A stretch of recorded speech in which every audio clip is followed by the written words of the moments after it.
Hey everybody, Joan Zodianz here, and welcome back to another episode of Spiritual Zundayz. This week, retrograde is finally going away, so we're going to talk a little bit about that, and Venus is also transitioning into Pisces.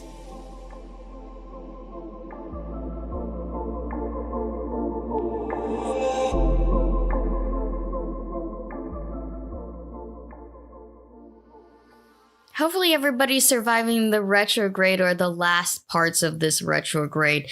Like I said in last podcast, there was a shift in energy, because of the full moon. But this week, it's finally coming to a fucking close. Thank you, Jesus. So Mercury turns direct on the 28th, which is a Thursday, right? Venus transitions into Pisces from Aquarius on the 27th, which is a Wednesday. And Mars is obviously still in Taurus. So a lot of things are happening this week. We are also in Aries season, which should have caused a lot of relief, or it should have felt like a lot of emotional relief for a lot of people. If you guys follow me on Instagram, I said on one of my posts that even though we're going to feel more motivated and more passionate, we're going to feel, more determined, there are going to be some people that experience a lot of rage and resentment, and that can intensify during the retrograde, okay? Especially under the Aries season. And that will usually only happen for people who have unresolved issues in themselves. Like, retrogrades are a time of great change for people. And this retrograde was a time of great emotional change for people and washing away all of the relationships, whether they're professional, romantic, whatever, and bringing in new life into the world. You know what I mean? It caused a lot of people to get out of their comfort zone or to experience new things that they haven't felt in a long time, or that they ignored or suppressed or whatever it is. They came to the top. Now, it's not necessarily over yet, though, because Venus is transitioning into Pisces the day before the retrograde ends. People are still going to be holding on to a lot of emotional attachments to people that aren't supposed to be in their life.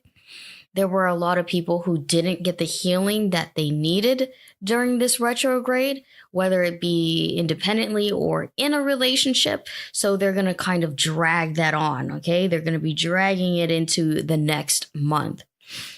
Now, it's very important for people to really understand the energy that's going on during this time. When we get out of a retrograde, it's still going to be in Pisces until April 18th. So we have a double Pisces. This is a time where people are still going to be in their emotions, in their feels. It won't be as intense, okay? But a lot of reflecting and getting rid of people or getting rid of situations that no longer benefit you emotionally need to happen, all right? And if you're just attached to something or someone that shouldn't be in your life, then you need to let it the fuck go. If retrograde didn't get rid of those people or those situations for you, then that problem probably lies with you. Okay? You need to think about what is beneficial to you right now, especially after this retrograde. It's all about positive emotions coming from Pisces, not the negative sides of Pisces anymore. So let's talk about the positive sides of Pisces real quick, okay? Understanding the planets will help with this. Mercury influencing, dictating how we receive messages, how we communicate, our ideas and processing, mental processing, pretty much. Venus, on the other hand, influences our love and relationships. It's very simple. They can be any type of relationship, okay? It's how we receive love, how we give love, etc., etc. Now, Pisces is a mutable water sign, okay? It's also a dual zodiac sign too, okay? So this is a zodiac sign that believes in both dark and light energies, and trying to come to a balance for that will be very difficult because one side is the koi fish, the other side is the shark, okay? So during the Mercury retrograde in Pisces, it was a time of death, of that dark energy that we're talking about, okay? And when it turns direct into Mercury, it's a time for growth, for life, for prosperity in your emotional life. Okay. Emotional relationships because of Venus. You feel me on that? Having it both in our mind and in our heart, we are going to feel a lot more compassion versus when it was in a retrograde, we were savage as fuck. No, it was savage. This time around, it's going to be, easier. We're going to try to go to the flow with people. We're going to be sailing on smooth waters, okay? Because this is a water sign. That means we are going to be deeply reflecting, right? Because, water reflects the light. We're going to be reflecting on situations or people. If we let go of people, we're going to find peace in that. If we haven't let go of people yet, then we're going to find peace in that, hopefully. This is a time where it's like you will find the most enlightenment, emotional enlightenment. You're going to let go of things that just were holding you down, weighing you down so you can float to the top this time. Again, positive emotions coming from Pisces, not the negative ones. We have to relieve ourselves of that kind of baggage. Okay. And most people are just going to feel overall lighter during this time, just lighter. I don't know how to explain that energy other than through that. There's going to be less crying. There's going to be less whining. There's going to be less complaining. Okay. This is also a time where whoever's left in your group or whoever's around you are people that you're going to cherish. You're going to build a different kind of emotional attachment to them. Okay. Because this is a time where everybody's going to be more peaceful and reciprocate good energy back and forth. All right. Now, if you're still holding on to toxic relationships, this could have the opposite effect for obvious reasons. If you are not able to let go of a bad relationship in your life, whether it be with yourself, okay, like trying to find that closure in a bad relationship in the past, like past wounds, or with other people who are just very toxic in your life, then you need to realize in yourself that you are being toxic. You're the toxic person in this situation. Okay. And I know that's a hard pill to swallow, but if you can't come to a conclusion with a person or a situation, then you are being toxic to yourself, and you have to accept that about yourself. You have to embrace that about yourself, and you need to do some deeper reflection on how to let go of things that no longer serve you emotionally. That's what it's going to be about. See, Venus was in Aquarius where we saw things from multiple perspectives. And during a retrograde, that just confused the shit out of us, okay? Because it created delusions or illusions. It created a lot of justification for things that just made things worse. Okay. It's like, oh, maybe this, maybe that, maybe they meant it this way. Maybe we could try it this way. No, all of that's going to go away now.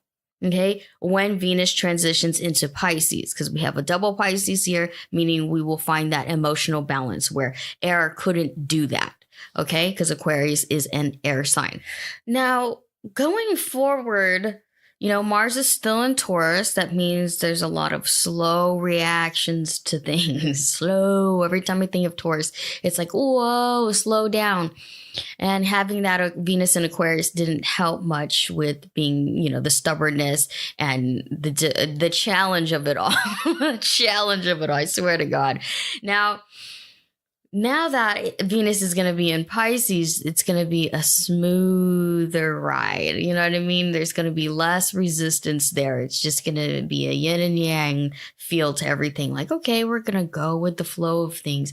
But we also need to experience the rush of water as well, and Earth will be able to handle that logically versus it being more stubborn and resistant, like, oh no, we're not going there. Because Venus in Aquarius is very stubborn. Okay. Most people don't know that about Aquarians. They are fucking stubborn, and it's because they're a fixed air sign.